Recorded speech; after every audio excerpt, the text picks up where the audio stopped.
I quit my life. ஹாய்ங்க, இது என்னோட 5வது வீடியோ, லாங் ஃபார்மேட்டில் இருக்கிற வீடியோ. இதுக்கப்புறம் நான் வீக்லி வந்து வீடியோ போட்டு ட்ரை பண்ணுறேன். மயிராவை போகுது அப்படின்னு என் லைஃப்பில் நடந்த ரொம்பவே காமெடித்தனமான ஒரு விஷயம். இதை வந்து நான் வந்து எனக்கே சொல்லியிருக்கணும். ஏன்னா சொல்லியிருந்தா என் வீட்டில் இருக்கிறவங்க செருப்பால் அடிப்பாங்க. இப்போ வந்து அடித்தா கூட வாங்குற அளவுக்கு தூரத்தில் இருக்கேன். ஸோ வந்து எரிய கூட முடியாது. அப்படின்றதுனால தான் இந்த வீடியோ மேக் பண்ணுறேன்.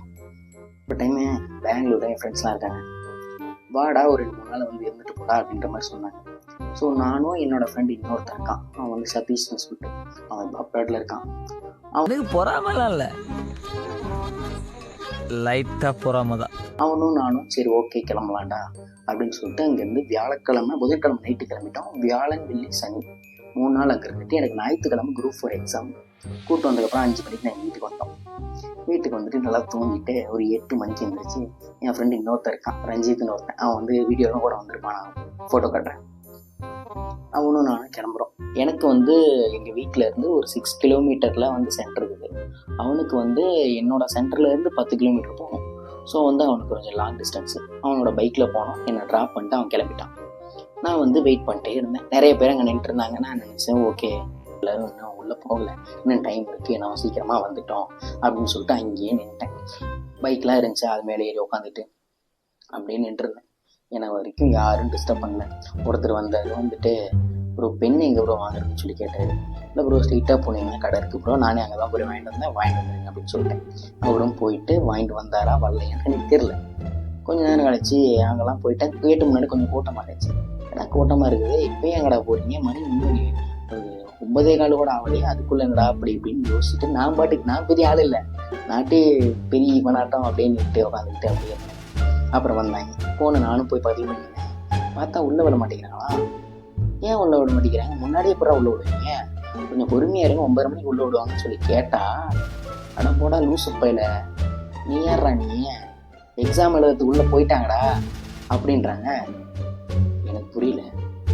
ஒரு நிமிஷம் யோசிக்கிட்டே இருந்தேன், என்ன எக்ஸாம் எழுத போயிட்டாங்க? இல்லை வேற எக்ஸாமா? இல்லை குரூப் 4 எக்ஸாம் தான். அங்கே வெளியே நின்று இருக்காங்கல்ல, அவங்க காடியன்ஸா?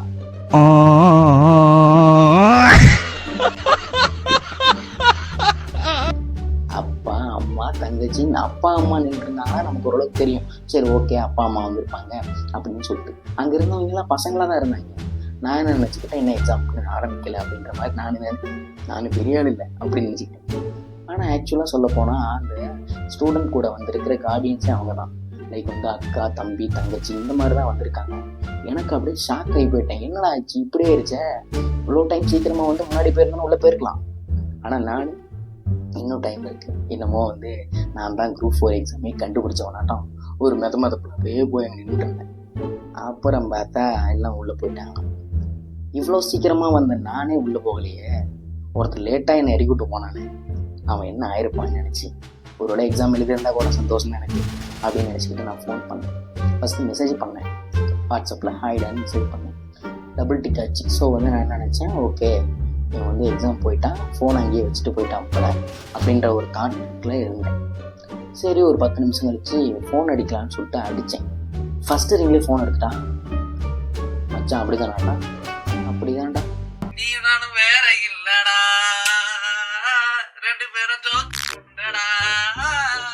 அவன் என்கிட்ட கேட்டான், நீ ஏன்டா உள்ளே போகல, கரெக்ட் டைமுக்கு தான்டா வந்துட்டேன் அப்படின்னா. நீ கரெக்ட் டைம் தான் வந்துட்டேன், அங்கே நின்றுட்டு இருந்தவங்கலாம் பார்த்தா ஸ்டூடெண்ட்னு நினச்சிக்கிட்டேன், அவங்களாம் கார்டியன்ஸா அப்படின்னா. அவன் ஒரு சிரிச்சான் பாரு. அவன் எக்ஸாமுக்கு வந்துன்றதே மறந்துட்டு சிரிச்சான்.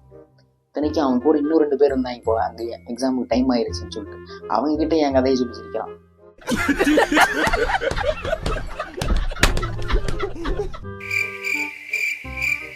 ஆக்சுவலாக எனக்கே சிரிப்பு தான் வருது. அந்த மாதிரி ஒரு கேவலமான ஒரு விஷயம் தான் நடந்துச்சு.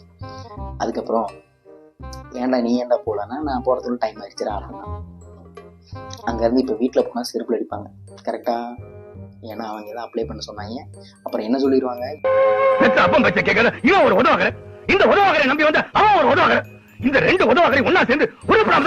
சரி ரைட்டு ஓகே நம்ம வந்து இப்பயே வீட்டுக்கு போனோம்னா மாட்டிப்போம் அப்படின்றதுனால பக்கத்துலேயே ஒரு கரடு ஒன்று இருந்துச்சு. அங்கே வந்து ஒரு கோவில் கட்டிகிட்டு இருக்காங்க போல்.